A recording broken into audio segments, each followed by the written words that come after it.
cada vez que nosotros querramos resolver preguntas de aritmética, se pueden presentar estos temas, ¿no?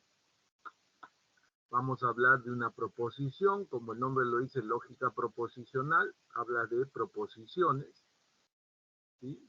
Los conectivos lógicos, los operadores lógicos, que son los que unen las expresiones para generar nuestras proposiciones compuestas, las tablas de verdad, las denominaciones de ciertas proposiciones bajo ciertas condiciones, las leyes lógicas, las leyes del álgebra de la lógica proposicional, y de ahí nos pasamos a ver conjuntos, las relaciones de conjunto, que es lo más importante, la relación de pertenencia y la de inclusión, el conjunto potencia, ¿sí? Y la igualdad. Entonces, comencemos. Lógica proposicional. De lógica se habla mucho, hay muchas ramas de la lógica. Nosotros vamos a hablar de la lógica proposicional, ¿no? Que es una rama de la lógica matemática que estudia a las proposiciones. Eso quiere decir que vamos a trabajar con proposiciones. Para eso, yo defino en todo nuestro lenguaje qué es un enunciado. Y en nuestro lenguaje común, un enunciado es una expresión, una frase, una oración, una pregunta, una expresión de alegría, una expresión de admiración. Todo eso son enunciados, ¿correcto? Cualquier expresión que nosotros usamos comúnmente son enunciados. Y eso es nuestro lenguaje. Y entonces podemos definir qué es una proposición lógica. Una proposición lógica es un enunciado coherente que se caracteriza por ser verdadero o falso, sin ambigüedad en un determinado contexto. ¿Qué quiere decir? Si es verdadero, no será falso, pues no puede ser ambos a la vez. Entonces, cualquier expresión, frase, oración que sea verdadero o falso, eso es una proposición lógica. Entonces, nosotros vamos a trabajar con enunciados que tengan valor de verdad. ¿Correcto? Entonces, ¿qué clase de proposiciones? Tenemos las proposiciones simples o atómicas, en las cuales no vamos a verificar los llamados conectivos lógicos, ¿sí? Van a estar formados por una simple expresión, por una frase o una oración simple. Eso es, por ejemplo, una proposición P, Fidel es buen cocinero. Una proposición Q, Fidel es abogado. Y la otra son las proposiciones compuestas o moleculares, donde van a aparecer los conectivos y son las que están formadas por dos o más expresiones, dos o más frases, dos o más oraciones, ¿no?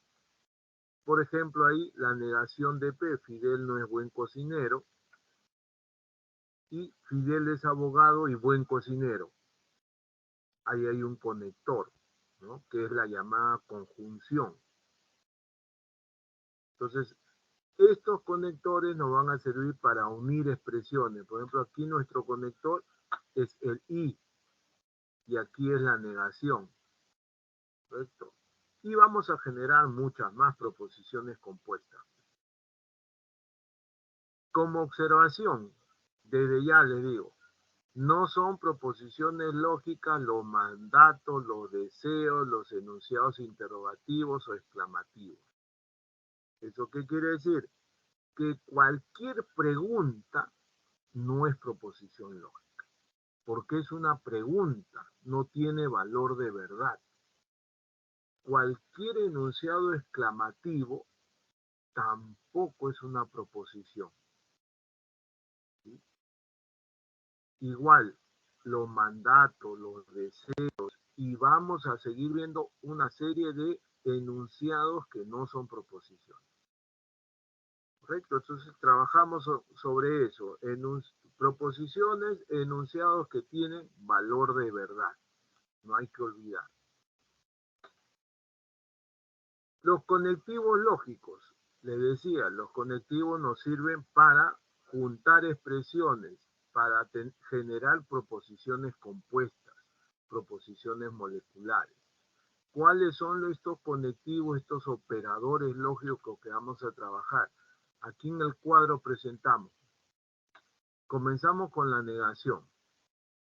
Su símbolo es esa rayita media curviada que siempre se antepone a la proposición, siempre va adelante. Si lo coloca después de la proposición, está mal escrito. De esa manera, ese es el esquema. Delante de la proposición. P sería una proposición. ¿Cómo se lee? No P. No solamente no P, puede ser así. No es cierto que tal cosa. Es falso que tal cosa. Y otras expresiones, ¿no? El segundo conector es la disyunción débil. Ese es su símbolo, como una B pequeña, una B chiquita, una V chiquita. Y eso siempre va entre dos proposiciones. Ahí está. P o Q. Ese símbolo se lee el O, P o Q, ¿no? También o bien a menos que. P o bien Q, P a menos que Q, también es lo mismo en nuestro lenguaje común. Luego tenemos la disyunción fuerte, que ahora es el triangulito. También se presenta entre dos proposiciones. Y a diferencia de la disyunción débil, aquí se lee doblemente o P o Q, o bien P o bien Q. ¿Sí? Son dos cosas distintas. Una puede decir P es ingeniero o P es abogado. Y el otro dice o P es ingeniero o P es abogado. Dos cosas diferentes. Luego tenemos la conjunción que es una B pero invertida, también va entre dos proposiciones, ¿sí? Y este es el famoso I, que se lee P y Q. También puede ser P, sin embargo Q, P aunque Q, P pero Q, P también Q. Esos son equivalentes en nuestro lenguaje. Luego tenemos la condicional. La condicional es la flechita. Esa es la condicional. ¿Sí? También va entre dos proposiciones. P implica Q, también se lee. Y este es el clásico. Si P, entonces Q. La condicional es la causa y el efecto. Si se cumple P, entonces se cumple Q. ¿Correcto? También es P en consecuencia Q. P, por lo tanto, Q. P se deduce Q. Son equivalentes entre nuestro lenguaje esas expresiones. Y por último es la bicondicional. La bicondicional es la doble flechita. También va entre dos proposiciones. Y este es el famoso que usamos en matemáticas, sí y solo sí. Quiere decir, sí es la ida y solo sí es el regreso. Cuándo y solo cuándo también. También es necesario y suficiente, usamos en matemáticas. P es necesario y suficiente Q. Ese es un sí, solo sí. Entonces, estos son los conectores, conectivos, operadores lógicos que vamos a trabajar en nuestra lógica proposicional. ¿Correcto? A partir de estos conectores puedo generar otros conectores que pueden tener otras reglas. ¿Sí? aquí como observación. Esta condicional tiene un montón de equivalentes, por eso dice aquí, P implica Q, también se lee Q puesto que P, eso es al revés, ¿no? Otras expresiones, este sí también se reemplaza por ya que, por qué, debido a qué, dado que, todos esos son sí. Y vamos a ver que a veces este sí no se encuentra al comienzo de la oración, sino al final. Entonces lo que tenemos que hacer es ordenar nuestra oración para poder escribirlo en nuestro lenguaje proposicional. ¿Correcto? Esos serían los operadores. Ahora, nosotros hablamos de proposiciones que son enunciados que tienen valor de verdad. Y aquí estamos generando nuevas proposiciones. Entonces necesitamos el valor de verdad de estas proposiciones. Y ahí es donde aparecen las llamadas tablas de verdad, tablas de valores de verdad. Y también generamos las tablas de verdades de las siguientes, de los conectores. Ahí está. Aquí están todos los operadores. Y aquí, para dos proposiciones, todas las combinaciones posibles. Verdadero, verdadero, verdadero, falso, falso, verdadero, falso, falso. Ahí están todas las combinaciones para dos proposiciones. Si fueran tres proposiciones, van a haber más combinaciones, ¿no? En general, el número de combinaciones está dado por 2 elevado al número de proposiciones. Si acá hay dos proposiciones, 2 al cuadrado, hay 4. Si hay tres proposiciones, 2 al cubo, habrá 8 combinaciones. Si hay 4 proposiciones, 2 a la cuarta, habrán 16. ¿No? Entonces necesitamos encontrar los valores de verdad de estas proposiciones. ¿Correcto? Y eso lo hacemos simple. Por ejemplo, la proposición P es verdadero. La negación, ¿cómo será? Será falsa. Verdadero acá, falso acá. Falso acá, verdadero acá. Falso, verdadero. Ya está. Esa es la más simple, la negación. Ahora, la disyunción débil. La disyunción débil tiene una regla. La regla dice, solo va a ser falso cuando las dos proposiciones son falsas.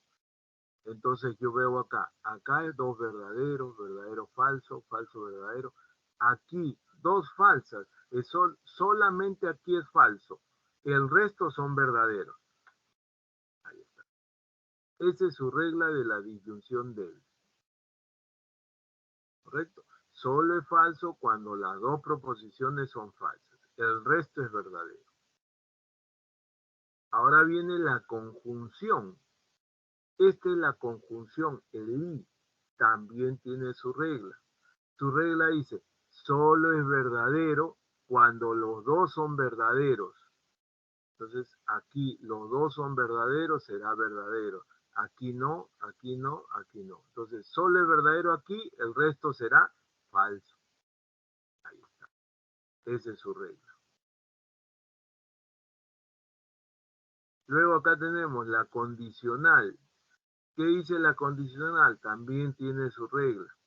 Su regla dice, solo será falso cuando la primera proposición es verdadera y la segunda proposición es falsa. En ese orden. Entonces, verdadero, verdadero será verdadero. Aquí la primera es verdadero, la segunda es falso, aquí es falso. Y el resto será verdadero. Ahí está. Correcto. La condicional solo es falso cuando la primera es verdadero y la segunda es falso. La bicondicional, ¿qué dice? La regla. Que será verdadero cuando las dos proposiciones tienen el mismo valor de verdad. O sea, si las dos son verdaderas, es verdadera. Si las dos son falsas, es verdadera. Pero si tienen diferente valor de verdad, es falso. Ahí está. solo es verdadera cuando las dos proposiciones tienen el mismo valor de verdad. O las dos verdaderas o las dos falsas. Por último, la disyunción fuerte. La disyunción fuerte es lo contrario de la bicondicional. Será verdadera cuando tienen diferente valor de verdad las proposiciones. O sea, aquí tienen diferente, estos serán verdaderos. Y será falsa cuando tienen el mismo valor de verdad. Ahí está. Es lo contrario de la bicondicional, fíjense. Ya está. Con estas reglas ya nosotros podemos encontrar el valor de cualquier proposición compuesta, donde aparezcan nuestros conectores. Correcto. Y vamos a definir ahora algunos tipos de proposiciones que aparecen, ¿no? Como la llamada tautología, que dice siempre es verdadera para cualquier combinación de sus valores de verdad. La contradicción siempre es falsa, ¿sí? Y la contingencia si no es tautología ni contradicción. Entonces veamos ejemplos. Por ejemplo, esta es tautología. Aquí hay una proposición compuesta, yo lo he calculado. Si me da así, todos verdaderos, eso es tautología. Si me da así, todos falsos, eso es contradicción. Todos son falsos. Y aquí, por ejemplo, para 3 proposiciones, 2 al cubo, aquí hay 8 combinaciones. Ya, pero si me da así, como este verde que es la respuesta, donde hay falsos, verdaderos, eso es una contingencia. ¿Correcto? Entonces ahí está la diferencia. Tautología, todos verdaderos. ¿Sí? Contradicción, todos falsos. Y si hay combinados como aquí, contingencia. Eso con tablas de verdad. Después vamos a ver que también vamos a tener tautología, contradicción o contingencia utilizando las leyes que vamos a ver enseguida, ¿no? Proposiciones lógicamente equivalentes. Ocurre que cuando nosotros empezamos a generar proposiciones equivalentes o generamos proposiciones compuestas distintas y queremos calcular su valor de verdad, hacemos su tabla de verdad. Y ocurre que los valores veritativos todos son iguales de las dos proposiciones compuestas. Entonces, cuando son iguales, se le denomina que son lógicamente equivalentes. Decimos que dos proposiciones son lógicamente equivalentes y se denota con estas 3 rayitas si tienen la misma secuencia de valores de verdad en su matriz principal. La matriz principal es el resultado, ¿no? Por ejemplo, aquí esta es la matriz principal, el verde, el resultado final ya de toda la evaluación que se ha hecho, ¿no? Entonces, por ejemplo, ahí tengo 2 proposiciones. ¿Qué decía la condicional para un par de proposiciones? ¿No? Aquí no hemos puesto los valores de verdad, pero si fueran las combinaciones posibles, P implica Q, para P, verdadero, verdadero, falso, falso, para Q, verdadero, falso, ahí está. Todas las combinaciones posibles, ¿cierto? ¿Y qué decía la condicional? La condicional decía que solo es falso cuando la primera proposición es verdadera y la segunda es falsa. El resto de los casos es verdadera. Entonces solo será falso aquí, en el segundo. Ahí está. ¿Correcto? Ya está. Entonces ahora, esto es P, acá vamos a poner no P, o sea, negamos P. Verdadero, falso, verdadero, falso, falso, verdadero, falso, verdadero. Y Q acá, igual lo colocamos Q. Ahora acá tengo la disyunción débil. ¿Qué decía la disyunción débil? La disyunción débil decía que solo es falso cuando las dos proposiciones son falsas. Entonces solo en la segunda también es falso. Y si se fija, mire, tienen los mismos valores de verdad, idénticos. Entonces, ahí se dice que las proposiciones son lógicamente equivalentes. Entonces, yo puedo encontrar proposiciones equivalentes y puedo ir reduciendo o cambiando las proposiciones. Y ahí es donde nacen las leyes del álgebra de la lógica proposicional, a partir de las proposiciones equivalentes. Y esa es la ley de la condicional. Esa es una ley que vamos a ver seguidamente. Principales leyes. Tenemos la propiedad involutiva. Involutiva es cuando se aplica dos veces la negación, se obtiene la misma proposición. La ley conmutativa. ¿Sí? Puedo conmutar con la disyunción débil, con la conjunción puedo conmutar y no hay ningún problema. No se altera la expresión. La condicional, que es la que hemos visto, P implica Q, o sea, cada vez que yo tenga esta flechita, yo lo puedo cambiar negando la primera proposición, disyunción débil, la segunda proposición. Propiedad asociativa, puedo asociar con la disyunción y con la conjunción, lo asocio como yo deseo, siempre que haya símbolos iguales, fíjense, símbolos iguales, utilizo mi propiedad asociativa. Mi propiedad distributiva, nombre lo dice, distribuir, ahora aquí es distinto. En la asociativa hay símbolos iguales, en la distributiva hay símbolos distintos. Ojo, símbolos distintos, puede ser al revés también. Entonces aquí yo voy a distribuir P, O, Q, hasta acá.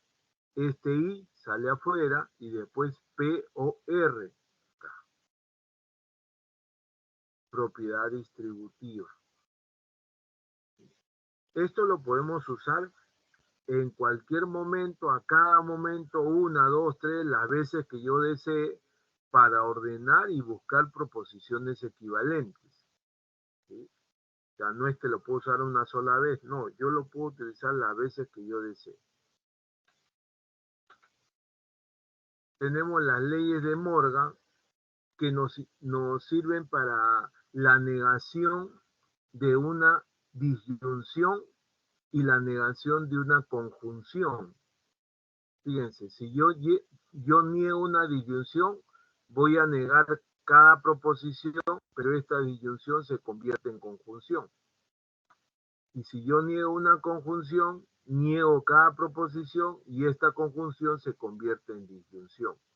Esas son las leyes de Morgan. Las leyes del complemento, ¿no?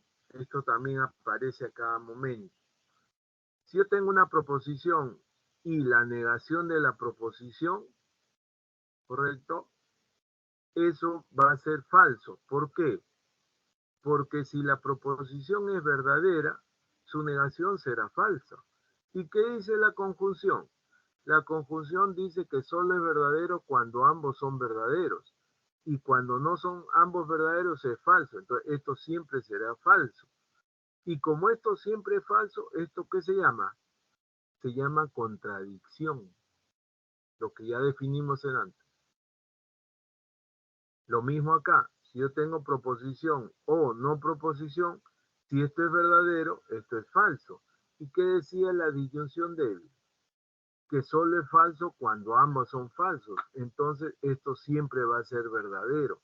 Por lo tanto, esto es una tautología. tautología, porque siempre va a ser verdadero.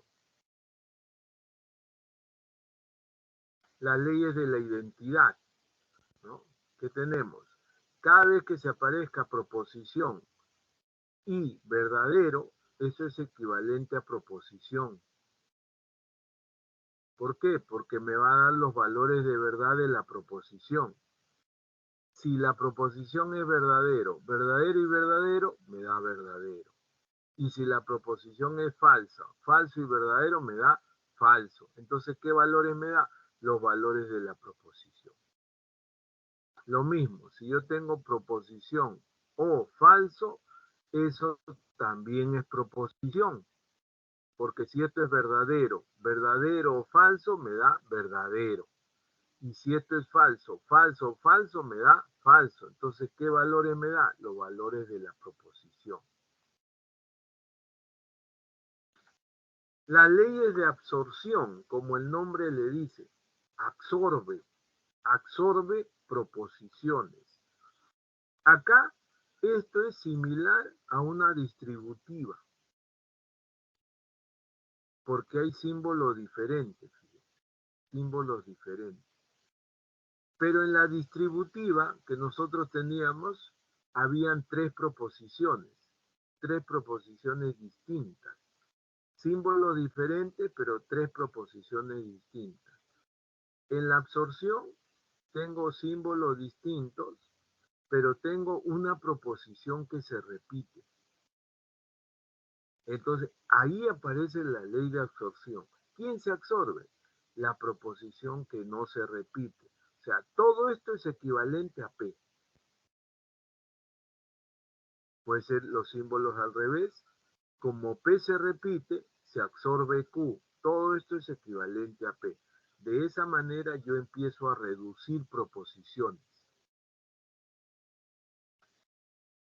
Esta es la segunda ley de absorción. Fíjense, acá se repetía el P, pero acá no. Acá tengo P, tengo su negación y otra proposición.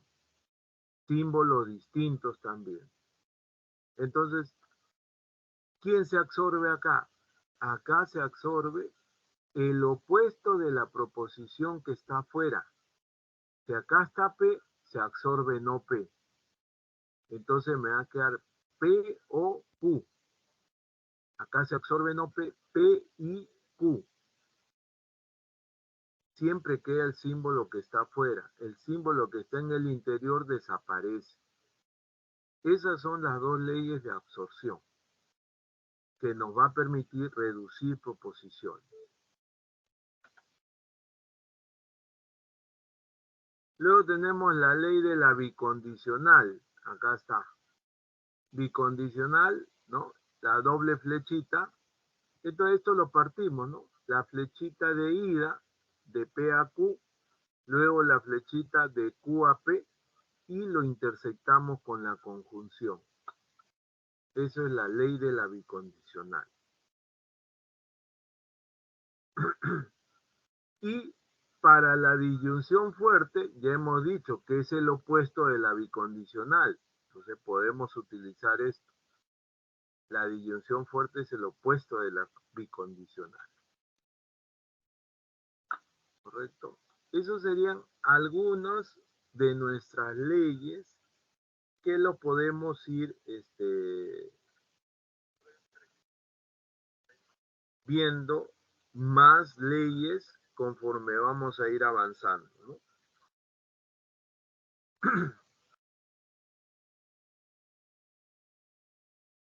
Ya está.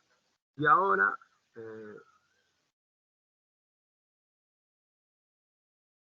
antes de ver estos conjuntos, vamos a hacer nuestros ejercicios y después entramos a conjuntos. A ver.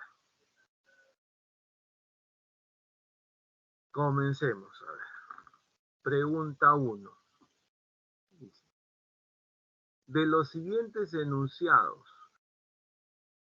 ¿cuál o cuáles son proposiciones lógicas? Ya hemos definido una proposición lógica es un enunciado que tiene valor de verdad.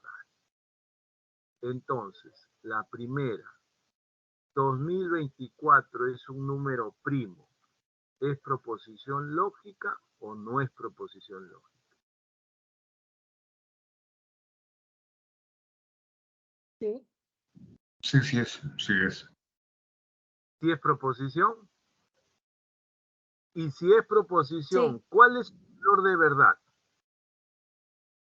Falso. Es Falso. falso.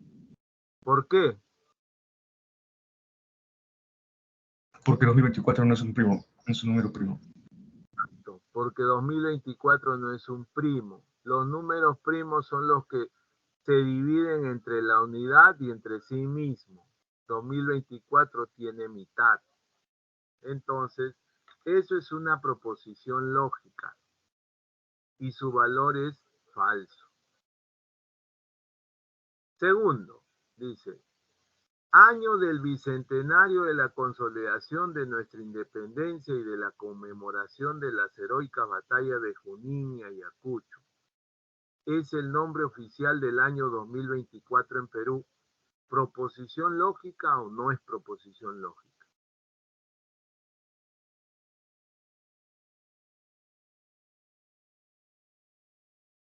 Sí. ¿Y es proposición? Verdadero. Sí, porque se le puede dar un valor. ¿Cómo?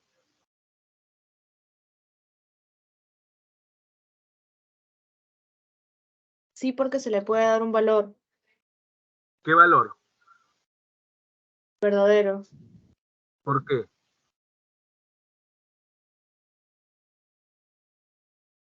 ¿Por qué puedes decir que eso es verdadero? Porque así se ha terminado el nombre del año 2024. Exacto. Eso sí es una respuesta. Se ha determinado que este año 2024 se llame o se denomine año del bicentenario de la consolidación de nuestra independencia y de la conmemoración de las heroicas batallas de Junín y Ayacucho. Ese es el nombre oficial de este año.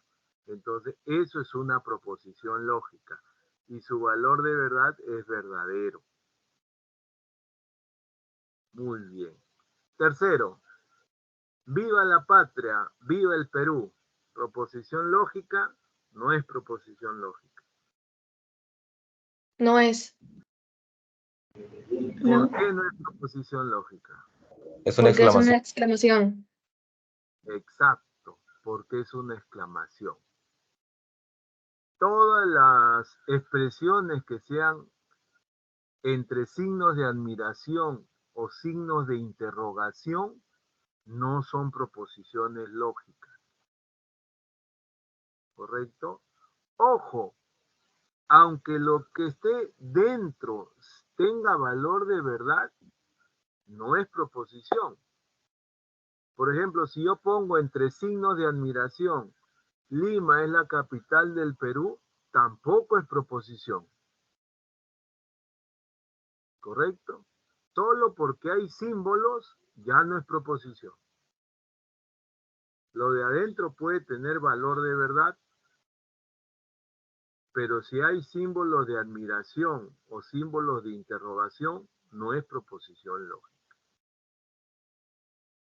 Y 4, todos los números de la forma n al cuadrado son cuadrados perfectos. ¿Es proposición? No es proposición. Sí es. Sí es proposición. ¿Qué dice el resto? Sí es. Sí es. ¿Por qué es cuadrado perfecto? ¿Qué es un cuadrado perfecto?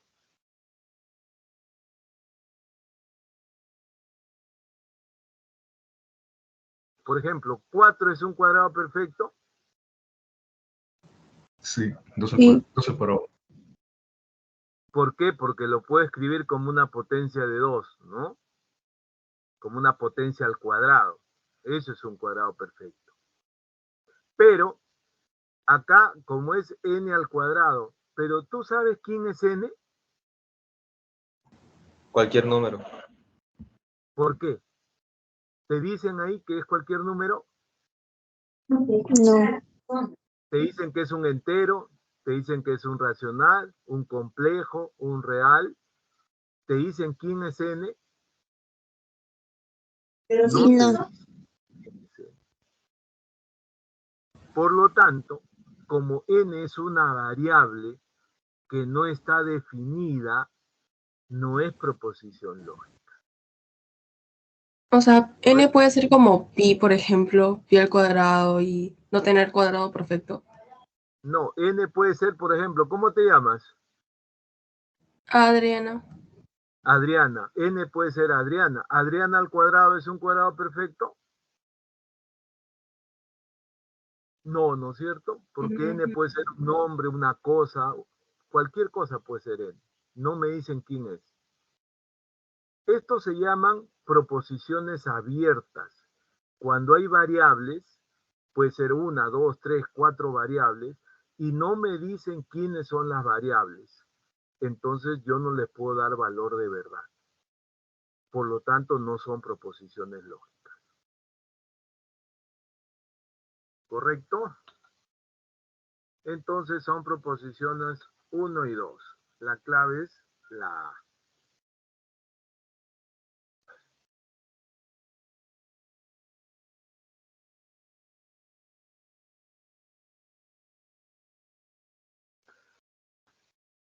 ¿Alguna consulta o seguimos?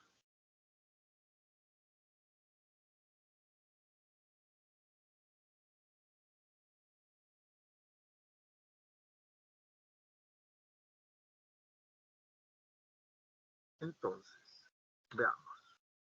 Segunda pregunta. Dice, la proposición Anton ingresará a la universidad si solo estudia 10 horas diarias es falsa. Determine el valor de verdad de las siguientes proposiciones en el orden indicado. Ya, entonces ahí tengo una proposición que es falsa. Entonces, todo este texto pasémoslo a nuestro lenguaje proposicional. Para eso, empecemos a definir nuestras proposiciones, ¿no? Aquí tengo un conector que es el sí y solo sí. Entonces, yo puedo denominar Anton ingresará a la universidad como una proposición P y estudia 10 horas diarias como una proposición Q. Entonces, toda esta expresión yo la puedo escribir así. P, sí, solo sí, Q. Porque este es el sí, solo sí, la doble flecha. Ahora me dicen que esto es falso.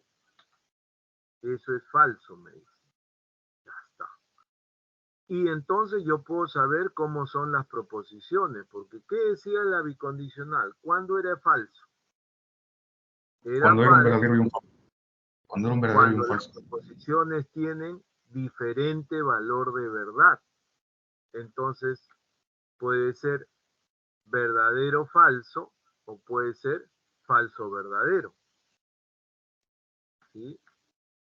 P y Q tienen diferentes valores de verdad. Ahí se cumple que esa bicondicional es falsa. Ya está. Eso es lo que tenemos. Entonces veamos las siguientes proposiciones. A ver. Dice aquí. Si asumimos, a ver, que P es verdadero, Q es falso. El primer caso nada más. Yo asumo el primer caso. Puedes asumir los dos si quieres. Suficiente con uno. La primera dice, Anton ingresará a la universidad y estudia 10 horas diarias. Yo ya tengo mis proposiciones, entonces será P y Q. P conjunción Q. Y si P es verdadero y Q es falso, ¿qué dice la conjunción? Si las proposiciones tienen diferente valor de verdad, eso es falso. Ahí está. Segunda proposición. O Anton ingresará a la universidad o estudia 10 horas diarias. Aquí está o O, ¿eso quién era? La disyunción fuerte. Entonces sería P disyunción fuerte Q. Ahí está. Si reemplazo nuevamente los valores de verdad. ¿Qué decía la disyunción fuerte? Cuando tienen diferente valor de verdad, es verdadero. Entonces, esto siempre será verdadero. Tercero, Anthony no ingresará a la universidad porque estudia 10 horas diarias. Aquí, fíjense, esta oración, este por qué, el por qué es un sí. Entonces, toda esta oración yo la podría reconvertir y podría escribir así. Si estudia 10 horas, entonces Anthony no ingresará a la universidad. Porque este por qué es un sí, mi condicional. Si estudia 10 horas, entonces no ingresará. Entonces mi lenguaje proposicional comienza en el sí. Si estudia 10 horas es Q, entonces no ingresará, no P. Entonces me queda así. Q, implicación, no P. Ya está. Si reemplazo sus valores de verdad, Q es falso, P es verdadero, no P será falso. ¿Y qué dice la condicional? Solo es falso cuando el primero es verdadero y cuando el segundo es falso. Por lo tanto, esto será verdadero. Falso, verdadero, verdadero. Esa sería mi respuesta. Preguntas, dudas. Profesor, ¿podría repetir lo de bicondicional en la última proposición? Acá, en la 3. Sí, la tercera, por favor. En la tercera, fíjate. Aquí, como hay un porqué, este porqué se puede reemplazar por un sí, es un equivalente a un sí. Entonces, lo que yo podría hacer es ordenar esta expresión. Todo lo puedo ordenar así. Voy a copiar. Entonces, yo podría escribir así. Como esto es un sí, todo esto va adelante.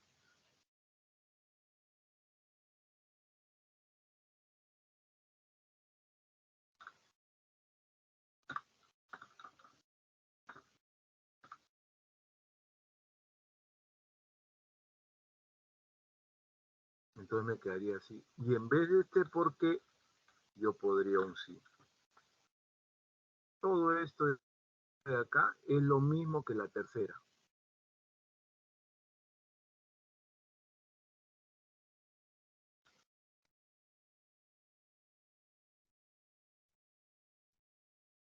En vez de escribir así, esta es nuestra forma clásica común que nosotros escribimos. Si estudia 10 horas, entonces Anthony no ingresará. Por eso es que me sale, si estudia 10 horas Q, entonces implicación, y esto es no ingresará, no P.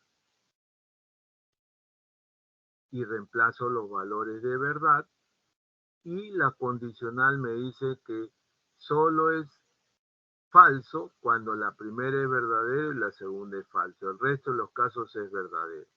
Como aquí los dos son falsos, siempre será verdadero.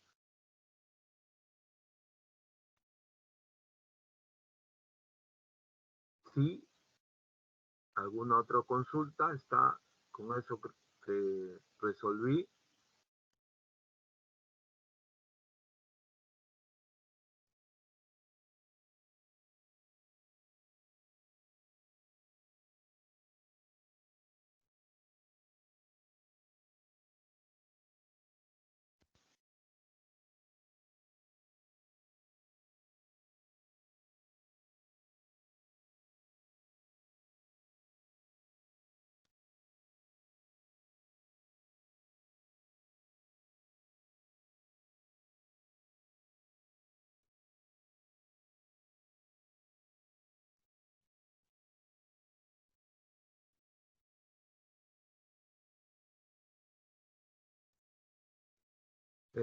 como veo acá, no P implica Q.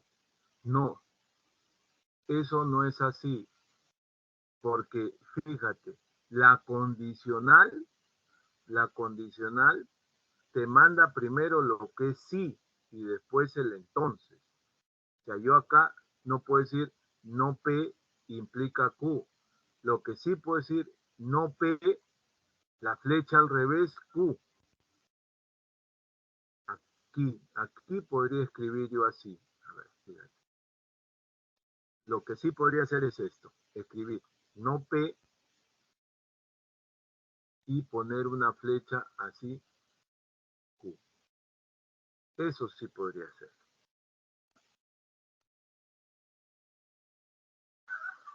Pero esto de acá es lo mismo que esto de acá. Pero no P implica Q. Ojo, ojo. Por eso es que yo estoy cambiando el sentido del texto. Porque siempre lo que es sí va indicando hacia dónde dirige la condición. Entonces aquí Q, que es esto que está al final, implica a no P. Pues puedo escribir así o puedo escribir así. Ojo. Si altera el resultado, en algunos casos de repente te va a dar lo mismo, pero sí altera el resultado en general. ¿Correcto? En algunos casos puede ser que te resulte y no cambie, como dices ahí. De repente aquí en este ejercicio no te altera, pero siempre hay que conservar el orden. El orden de nuestra condicional es sí, entonces. Aquí es si estudia 10 horas, entonces no ingresará. Por eso la flecha va hacia allá.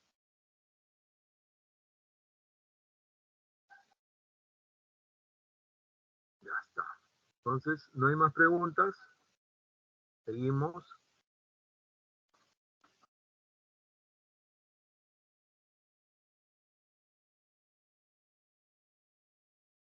Profe, pero ¿y si P asumimos que es falso y Q es verdadero?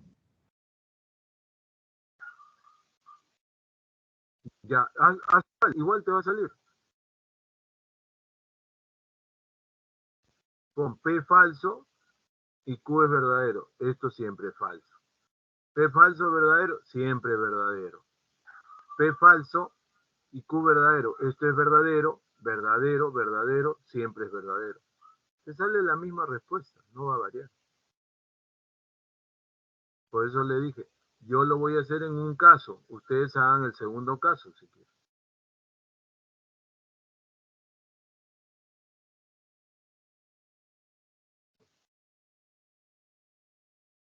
¿Correcto?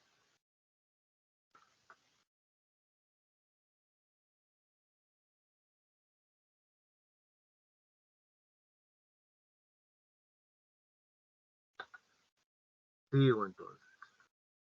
3. Un técnico de fútbol en una entrevista manifiesta: es falso que, si no es verdad que Dido metió gol y estuvo en offside, entonces no estuvo en offside. O Dido metió gol. En síntesis, el técnico mencionó que, ya, ¿qué es lo que queremos hacer aquí? Ahí tengo toda una expresión. Lo que yo quiero es reducir esa expresión, algo más entendible, ¿no? Entonces lo que vamos a hacer es pasarlo a nuestro lenguaje proposicional y buscar un equivalente que sea más pequeño. Como tengo leyes del álgebra proposicional, puedo ir utilizando mis leyes y busco equivalentes. Esa es la idea. Ahora, para escribirlo en nuestro lenguaje proposicional, hay que tener presente los puntos y comas, las comas, ¿sí? Y los puntos seguidos. Cada vez que haya un punto y coma, una coma, eso me está indicando que va a aparecer un paréntesis, un corchete, una llave, dependiendo de la dimensión de la proposición. Entonces acá, por ejemplo, dice, ¿es falso que? Punto y coma. Entonces, ¿es falso que? Es la negación. Entonces yo hablo primero, ¿no? Primero mis proposiciones.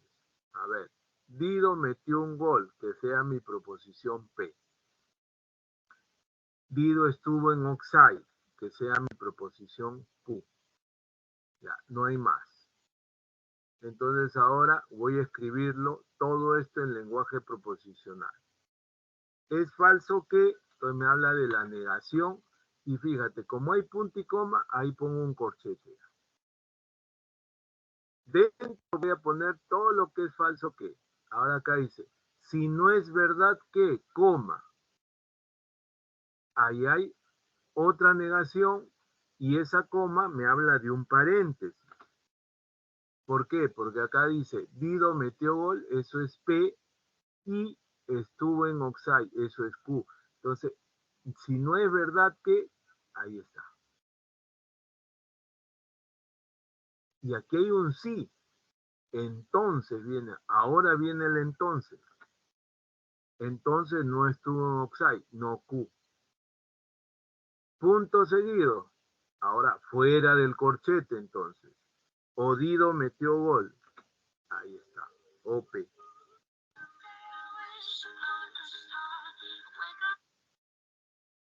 ¿Correcto? Un minuto. Sí, sí. Sí. No sé nada. Ahorita estoy en clase.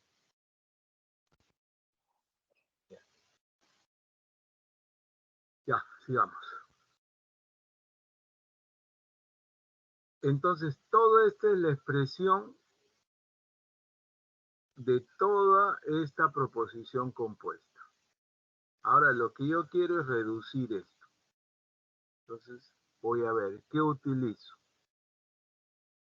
Dentro del corchete tengo una condicional.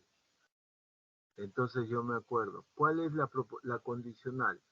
P implica Q es equivalente a no P o Q. O sea, niego la primera proposición o la segunda. Aquí la primera proposición sería todo esto. Y la segunda sería esto. Entonces, si niego todo esto, negación con negación se van y me va a quedar P y Q. O la segunda proposición que es no Q. Entonces me quedaría así. Niego esto, me queda P y Q o no Q. Y lo que sigue afuera. Ya está. Ya lo cambié esa condicional por una disyunción de. Ahora, sigo dentro del corchete, fíjense, dentro del corchete tengo símbolos iguales. Pero aquí tengo no Q y aquí Q. ¿Qué proposición es? ¿Qué ley? Ahí puedo utilizar mi ley de absorción. Fíjense, si era P, O, no P y Q, ¿quién se absorbía? El que está en el interior, que es el opuesto del de afuera. Entonces aquí afuera está no Q, el opuesto sería Q, ese es que se absorbe. ¿No? Y me va a quedar entonces no Q, el símbolo de afuera, y la otra proposición. Ahí está. Me queda P, O, no Q, y lo de afuera sigue igual. Ya he reducido todo esto con la ley de absorción.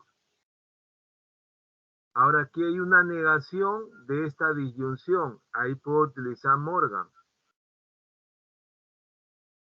¿Sí? Morgan es negación, cambio a conjunción y negación de negación me da Q. Y lo que está afuera.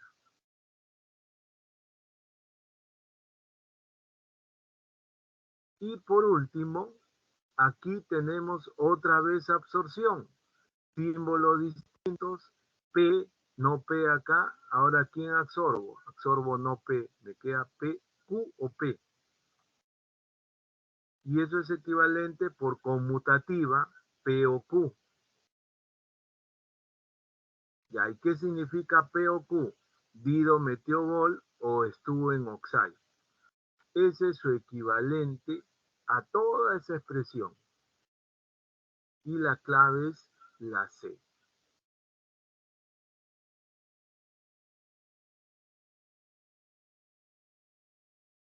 Ya está. Preguntas.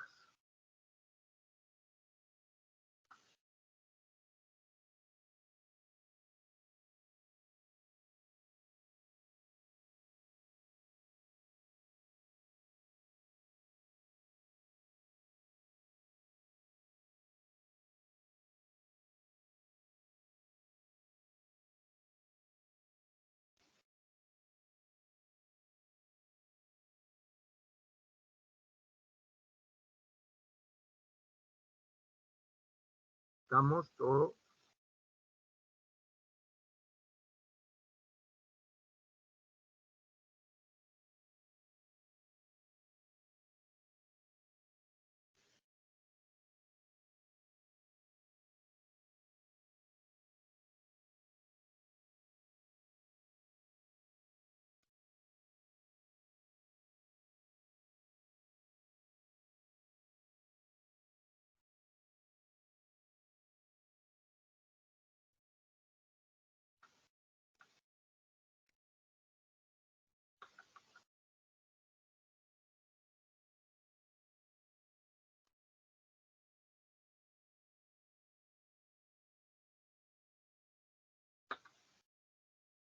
Cuatro.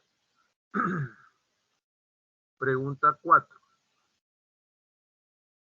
Beatriz le comenta a su amiga Lucy: en el examen de admisión de la universidad hubo 4 preguntas de aritmética y de estas la cantidad de aciertos que tuve coincide con la cantidad de verdades que tiene la matriz principal de la tabla de valores de verdad del siguiente esquema.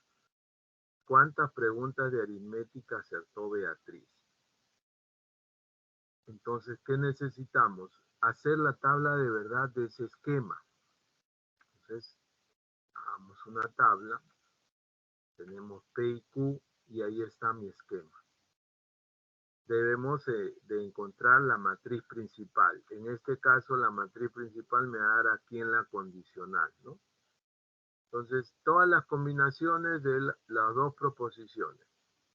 Verdadero, verdadero, verdadero, falso, falso, verdadero, falso, falso.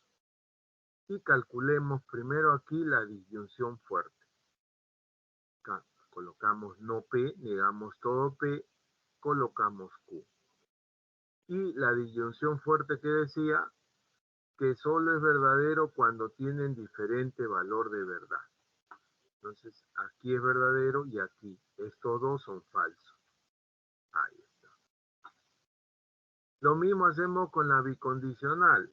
Colocamos P y no Q. Cambiamos todo Q. Ya está. Y la bicondicional, lo contrario de la disyunción fuerte. Solo es verdadero cuando ambas tienen el mismo valor de verdad. Entonces, verdadero, verdadero, falso, falso. Ahí está. Ya está. Y por último, la condicional. ¿Qué dice la condicional? Que será falso cuando la primera es verdadera y la segunda es falsa. Entonces, en el primer caso es falso. En el segundo no, en el tercero no, en el cuarto también es falso. Entonces me va a dar como respuesta falso, verdadero, verdadero, falso. Entonces dice que el número de aciertos coincide con los valores de verdad. Hay 2 valores de verdad, quiere decir que Beatriz acertó en 2 preguntas de aritmética en el último examen de admisión. Ya está. Preguntas.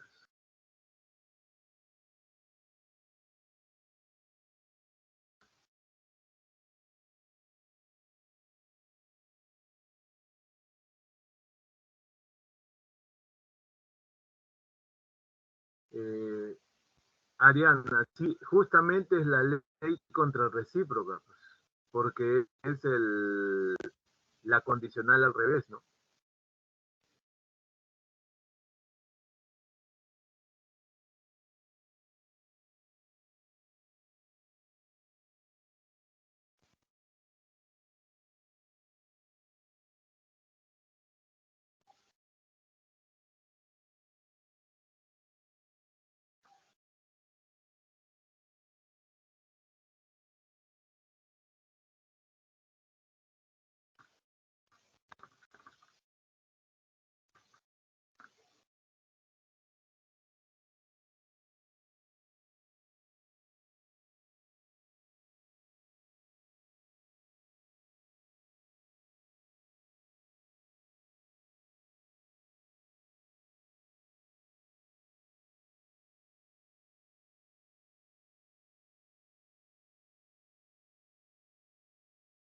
Entonces, digamos, el tiempo si no nos come.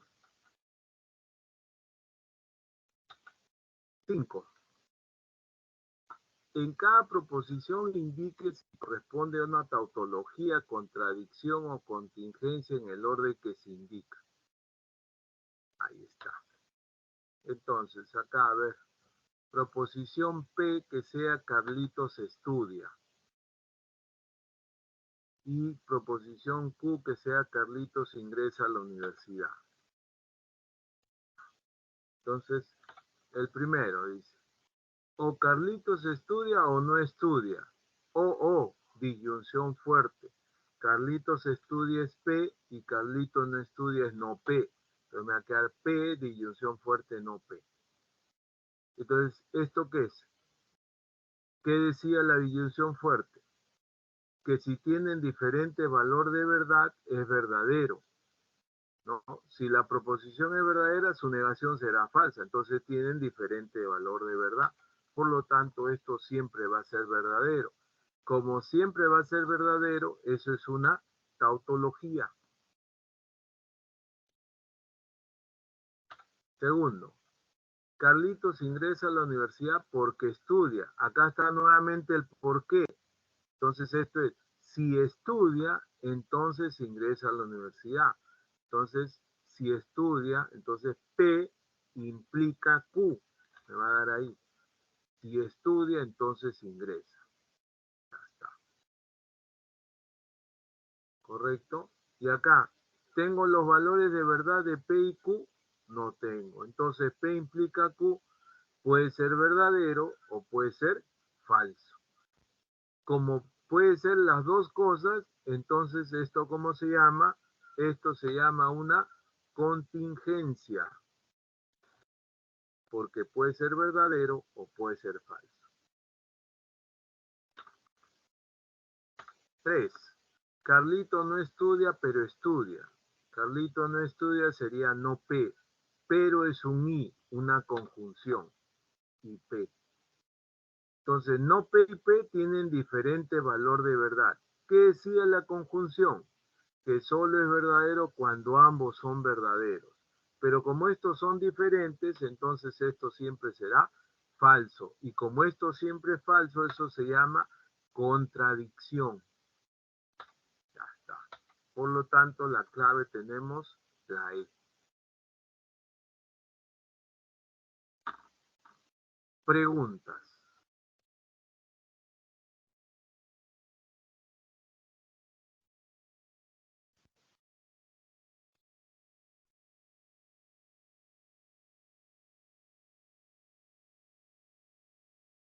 Ya está.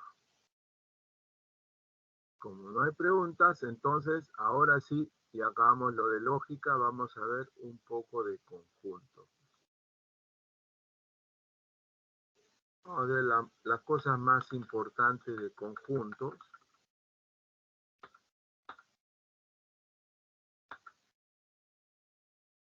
Dice, la palabra conjunto es un término no definido.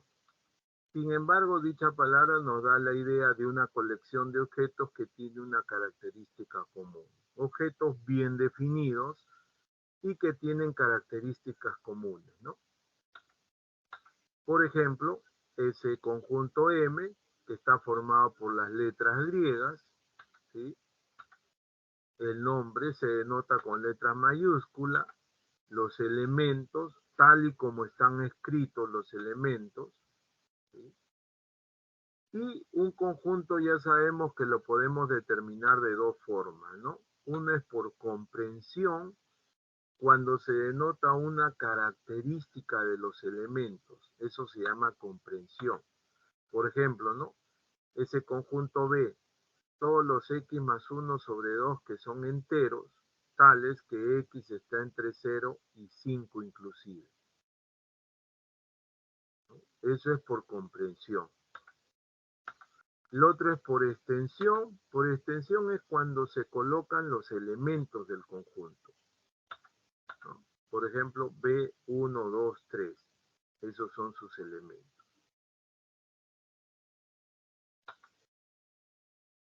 Clase de conjunto. Vamos a tener el conjunto vacío. Ya sabemos que el conjunto vacío es el que no tiene elementos.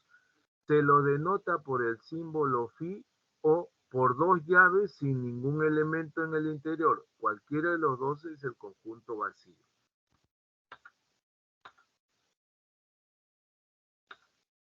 Aquí está.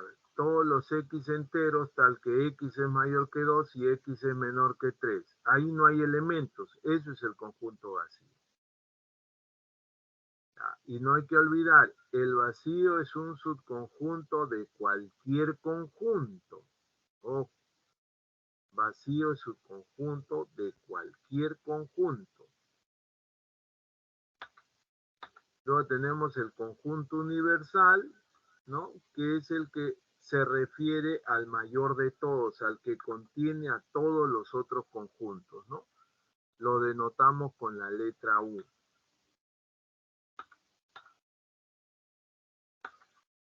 Conjuntos numéricos, ahí tenemos los números naturales, los enteros, los racionales. Los irracionales se denotan con la I. ¿Sí? Aquí no ha salido esa nomenclatura. Y los reales con R, ¿no? Conjuntos numéricos. El cardinal de un conjunto es el número de elementos. Se denota cardinal de A, número de elementos de A, número de elementos de A, ¿no? Por ejemplo, acá, mi conjunto A, 1, 2, 1. No se cuentan las repeticiones en los conjuntos. Entonces aquí solo hay dos elementos. Por más que lo escriban el 1, 2, 3 veces, solo hay dos elementos en el conjunto. ¿Correcto? Y si no tiene elementos, el cardinal es 0.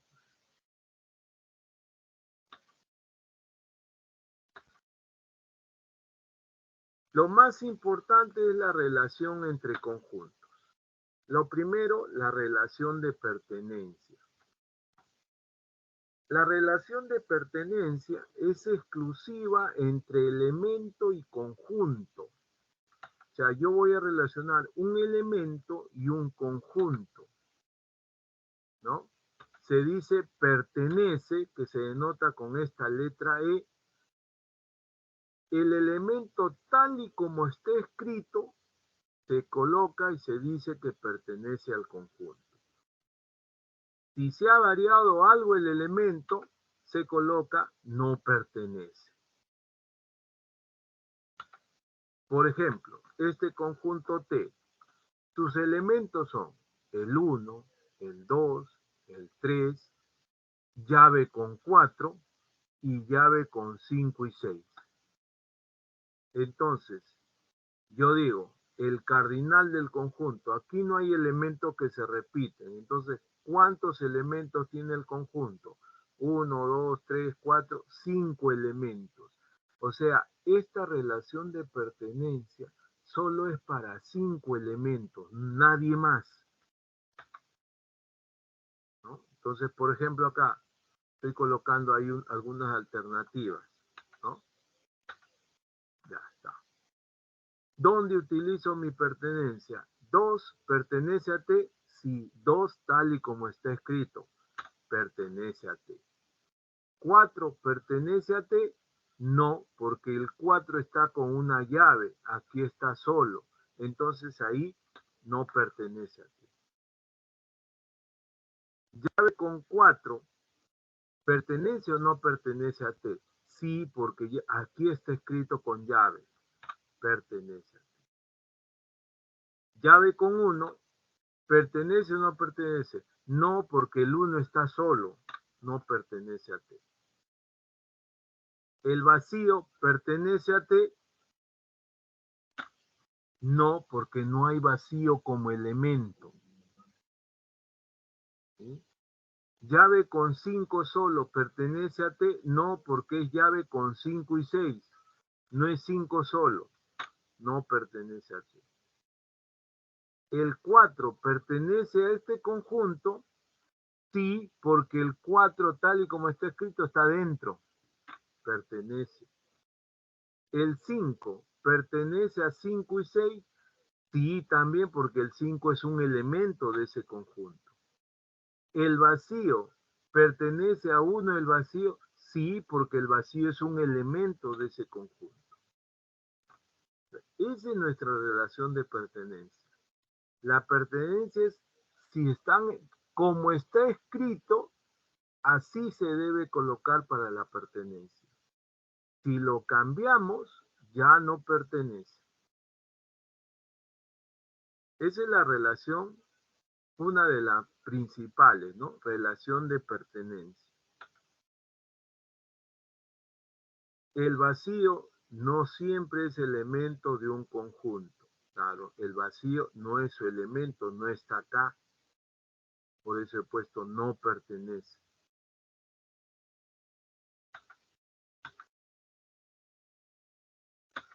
La otra relación es la relación de inclusión. La relación de inclusión quiere decir que un conjunto está incluido, contenido en otro. Ahí se da de conjunto a conjunto. Entonces se utiliza incluido como una C alargada, cuando un conjunto está dentro de otro. Y se utiliza no incluido cuando no pertenece a ese conjunto.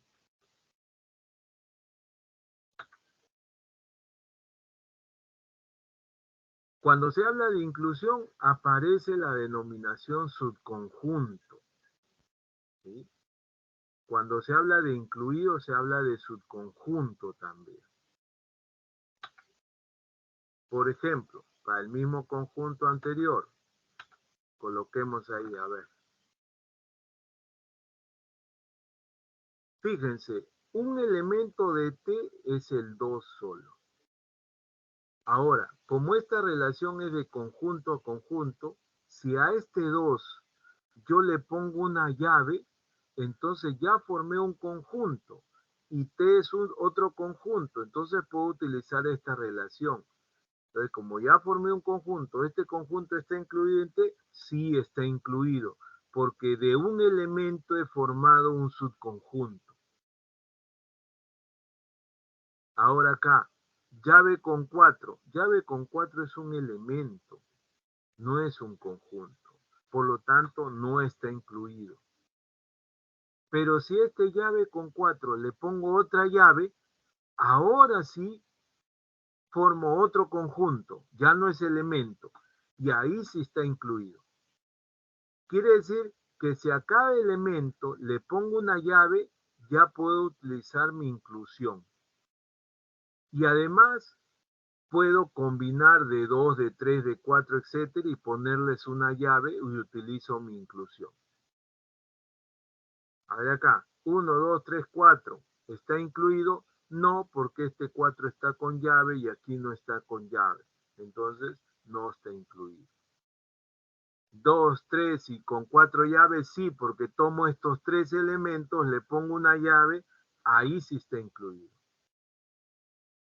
Y T con T, sí, porque todo conjunto es subconjunto de sí mismo. todo conjunto está incluido en sí mismo. ¿Correcto? Ahí utilizo mi relación de inclusión.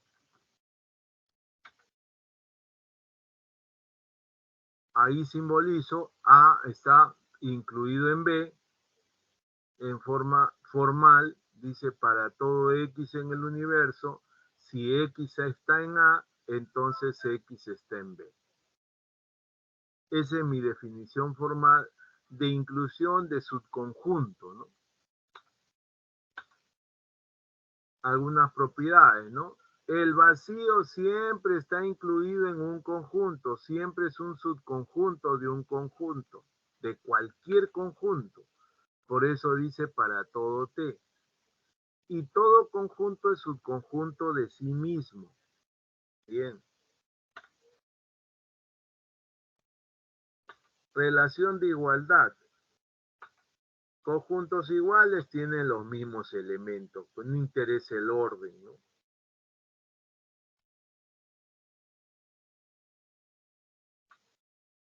Conjuntos comparables.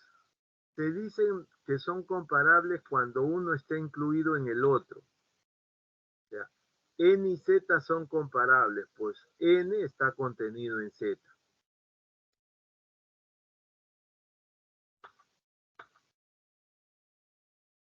Otro conjunto importante es el conjunto potencia.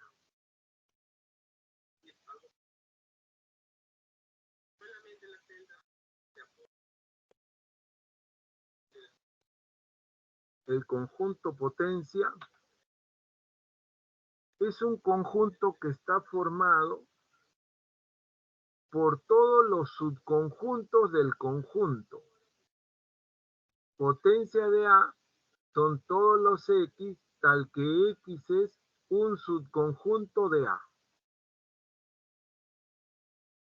Entonces, si yo tengo un conjunto, puedo formar todos sus subconjuntos. Y esos son los elementos del conjunto potencia. Por ejemplo, ahí tengo mi conjunto T. Sus elementos son 1, 2, 3. Los subconjuntos de T puedo formar. ¿Cómo formo subconjuntos? A ver, cojo cada elemento y le pongo una llave. El vacío también es un subconjunto. Después le pongo una llave y combino de 2 en 2. Por último, el mismo conjunto. Todos esos son los subconjuntos. Y como todos esos son subconjuntos, todos son elementos del conjunto potencia. Entonces, el conjunto potencia está formado por todos los subconjuntos. Dentro de estos subconjuntos vamos a tener los llamados subconjuntos unitarios, subconjuntos binarios. Si fuera más grande sería subconjuntos ternarios, cuaternarios, etc. ¿Correcto? Subconjuntos unitarios, el número de elementos que tiene es igual al número de subconjuntos unitarios. Subconjuntos binarios son todas las combinaciones de 2 en 2. ¿Sí? Subconjuntos ternarios, todas las combinaciones de 3 y así sucesivamente. Además, si le quitamos el mismo conjunto, se denomina subconjuntos propios. Si le quitamos el mismo conjunto.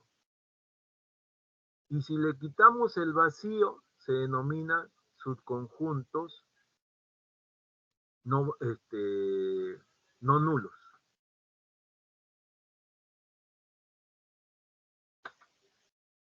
Propiedades.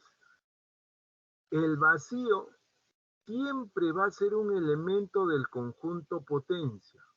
Siempre. Siempre va a estar el vacío como elemento del conjunto potencia. No en cualquier conjunto, en el conjunto potencia sí. El vacío también es un subconjunto del conjunto potencia. Ahí hablamos del conjunto vacío en general. Entonces, las dos cosas se cumplen, ojo, no es contradicción. Y un conjunto T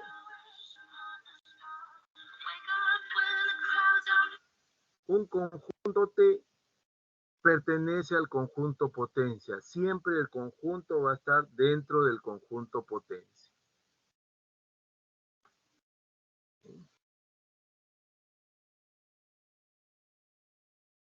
¿Sí?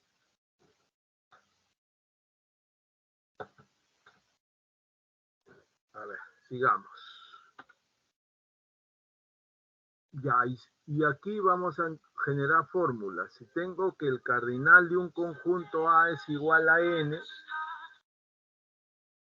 entonces voy a tener que el número de subconjuntos es 2 elevado al número de elementos. Subconjuntos propios, ya sabemos, le quitamos el mismo conjunto, 2 a la n menos 1. Subconjuntos no nulos, también 2 a la n menos 1, le quitamos el vacío. Subconjuntos unitarios, ya hemos dicho el mismo número de elementos. Binarios, n por n menos 1 sobre 2, ¿sí? Los binarios, ¿sí? Los ternarios, n por n menos 1 por n menos 2 sobre 6. Alguno de los subconjuntos que podemos calcular con el número de elementos. ¿Correcto? Eso es lo que vamos a utilizar ahora en el poco tiempo que nos queda para resolver nuestros problemas.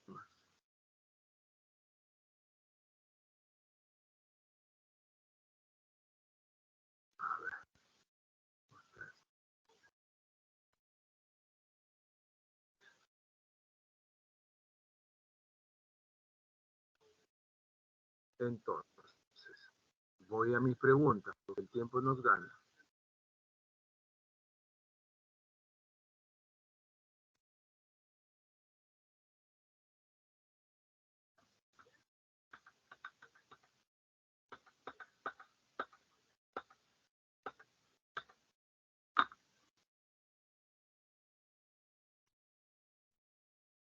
Profesor,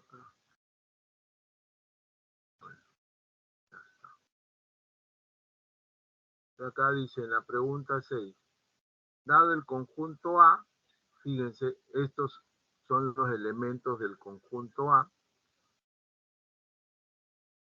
Tengo el 0 solo un elemento, llave con el 0 es otro elemento diferente, no es lo mismo, el vacío y llave con 0 y el vacío. O sea, aquí tengo 4 elementos, ¿sí?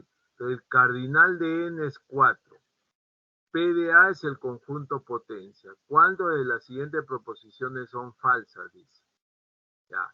Número de elementos de A es 2. Falso, porque ya hemos visto que son 4 elementos diferentes. Ya está. Esta llave con el 0 y el vacío están en el conjunto potencia. Sí, porque el conjunto potencia hemos dicho que está formado por todos los subconjuntos. Si yo agarro este 0 y este vacío y le pongo una llave, ya es un elemento del conjunto potencia. Entonces, eso es verdadero. El vacío está contenido en el conjunto potencia, lo pusimos como observación. El vacío es un subconjunto de cualquier conjunto.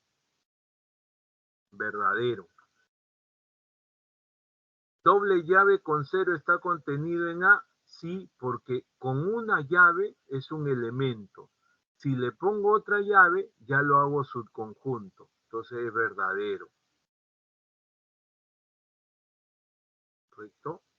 Y por último, llave con 0 y llave con 0 pertenece a, esto no es un elemento, no es un elemento. Y hemos dicho, tal y como está escrito, debe ser pertenencia. Como no es un elemento, eso es falso. Entonces la primera y la última son falsas.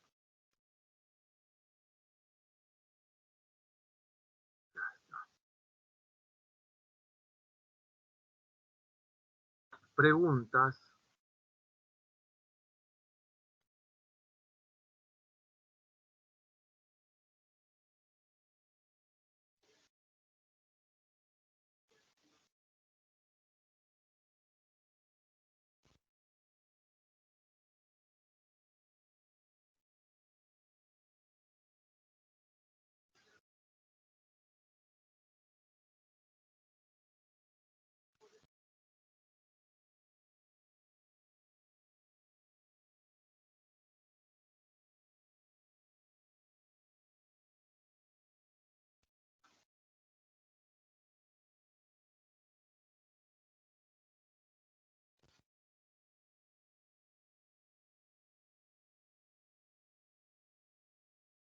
¿No hay preguntas? Seguimos entonces. ¿Cómo era el potencial? No, conjunto potencia. Ojo, conjunto potencia. Acá. El conjunto potencia es el conjunto que está formado por todos los subconjuntos de un conjunto.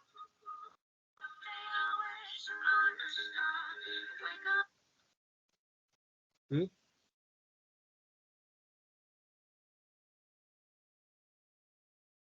Sí.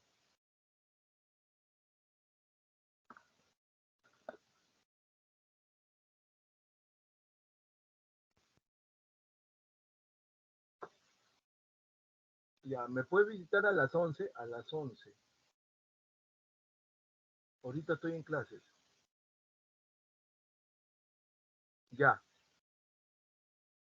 Ya, está bien, hasta luego. Ya. A ver, digamos. Conjunto potencia es el conjunto que está formado por todos los subconjuntos. ¿Correcto? Eso es lo que hemos usado acá. Por ejemplo, aquí, ¿pertenece al conjunto potencia? Sí, porque tomo dos elementos de acá, le pongo una llave y ya es un subconjunto.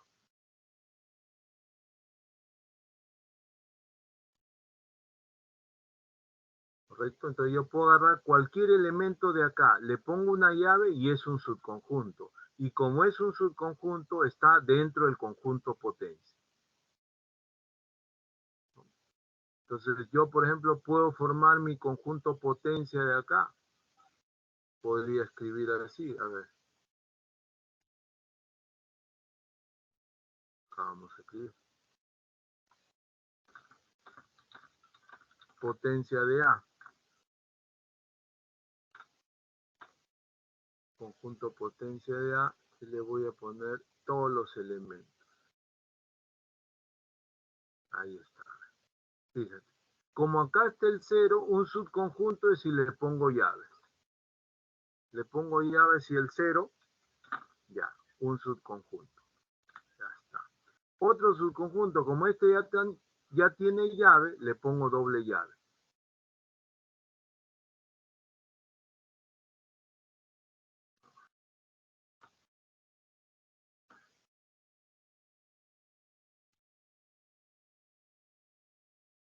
Y en el interior le pongo el 0. Ya está. Ese es otro subconjunto. Acá está el vacío, le pongo una llave. Y pongo el vacío ahí. Ese es otro subconjunto. Ya, acá tengo una llave, le pongo dos llaves igual que la anterior. Una llave, otra llave, y ahí le pongo el 0, que está ahí, punto y coma, y le agrego el vacío. Ahí tengo 4 subconjuntos. Y sigo formando más. Ahora combino de 2 en 2. Pongo una llave y combino de 2 en 2. El 0 y una llave con 0.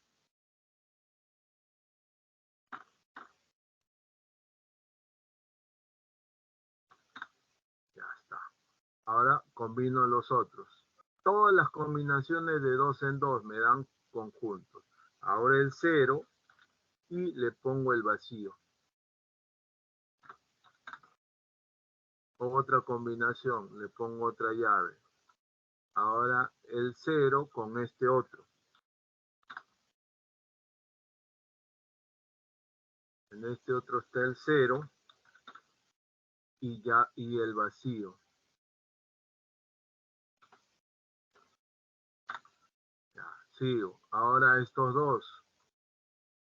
Combino. ¿No? Ahora este llave con 0 con el vacío.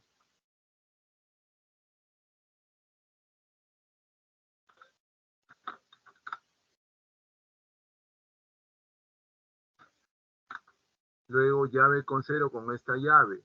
O sea, todas las combinaciones que yo tenga que hacer, esos son subconjuntos.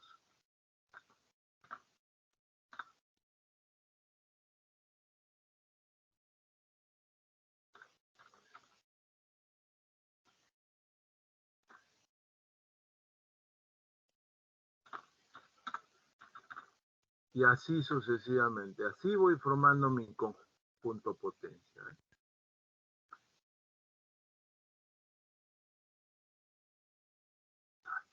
Sigamos, a ver, nos quedan solo 8 minutos.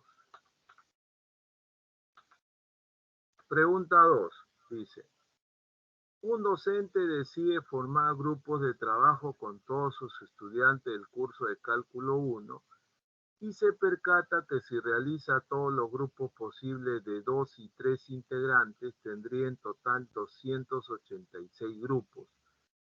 ¿Cuántos estudiantes tiene dicho docente en el curso de cálculo 1? Supongamos que hay n estudiantes. Dice que el total de grupos de 2 o 3 integrantes es 286. Ahora, cuando yo hablo de grupos de 2 estudiantes, quiere decir todos los grupos de 2. Grupos de 3 estudiantes, todos los grupos de 3. Pero eso yo lo puedo asemejar o semejar al número de subconjuntos. Cuando yo hablaba de subconjuntos unitarios, hablo de todos los subconjuntos que tienen un elemento. Cuando hablo de subconjuntos binarios, hablo de todos los subconjuntos que tienen 2 elementos, todas las combinaciones de 2 elementos. Y así sucesivamente. Entonces, total de grupos de 2, yo puedo decir número de subconjuntos binarios, y total de grupos de 3, número de subconjuntos ternarios. Y esa suma me debe dar 286. ¿Correcto? Y como yo ya sé cómo calcular los subconjuntos binarios y los subconjuntos ternarios, reemplazo las fórmulas, ¿no? Habíamos puesto en la parte teórica las fórmulas. De ahí simplifico, reduzco, factorizo y n me va a decir que son 12 estudiantes los que tiene el profesor. Acuérdense, aquí hemos puesto las fórmulas. Número de subconjuntos binarios de n elementos, n por n menos 1 sobre 2. Número de subconjuntos ternarios de n elementos, n menos 1, n menos 2 sobre 6. Eso es lo que hemos utilizado acá. Y con eso encontramos n, ¿no? Acá lo que se puede hacer es, para reducir rápidamente, multiplico todo por 6. Si multiplico todo por 6, me queda 3 por n menos 1. Más, me queda n menos 1 por n menos 2 igual 286. ¿No? 286 multiplicado por 6. Todo por 6 se multiplica. Ahí puedo factorizar n por n menos 1.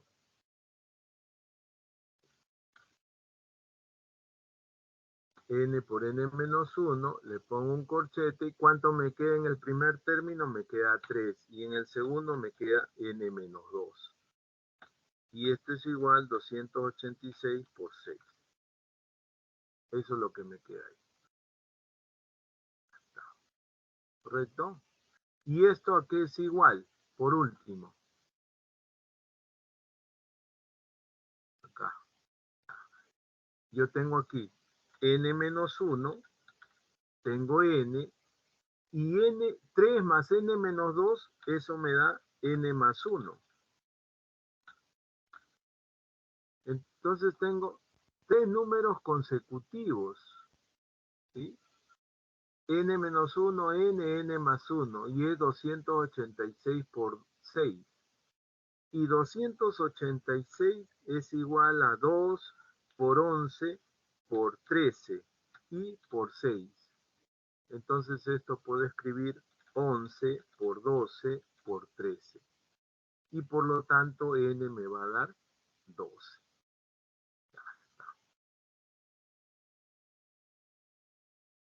Preguntas, dudas.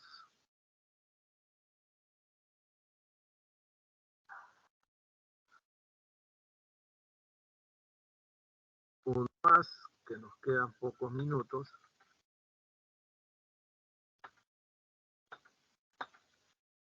8.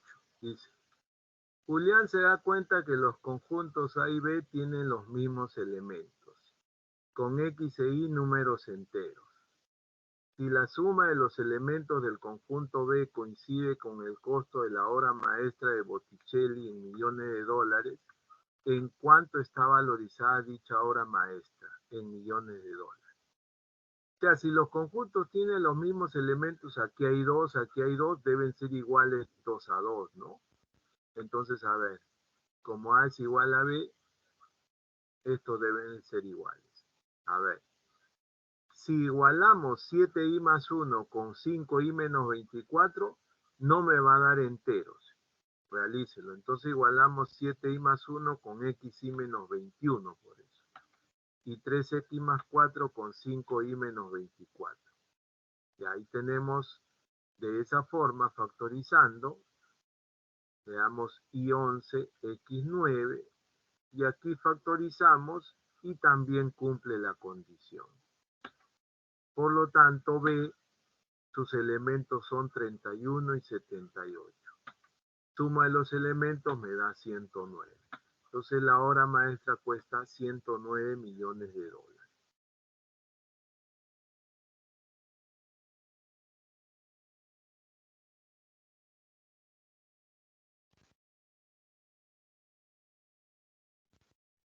Ya está. Nos queda un minuto, a ver.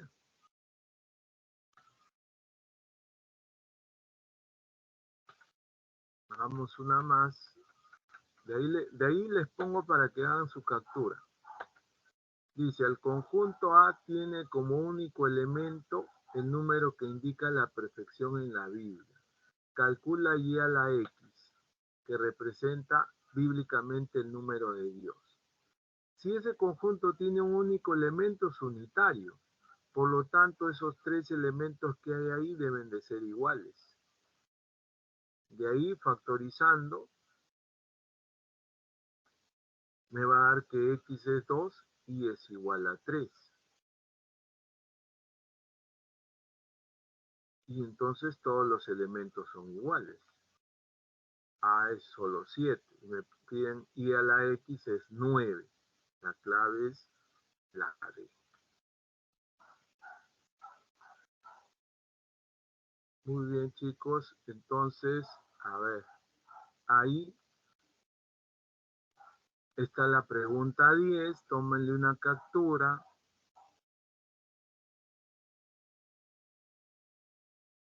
Ya el tiempo nos venció. Y ahí están las claves de los propuestos para que lo vayan resolviendo.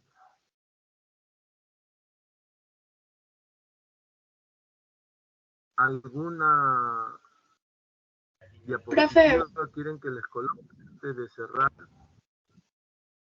Profe, ¿puede ir a la diapositiva de leyes de lo de verdad? De lo de leyes de absorción y eso. Ah, ya. Acá está. Leyes lógicas. La otra diapositiva. La otra. Ahí está. Ya, gracias.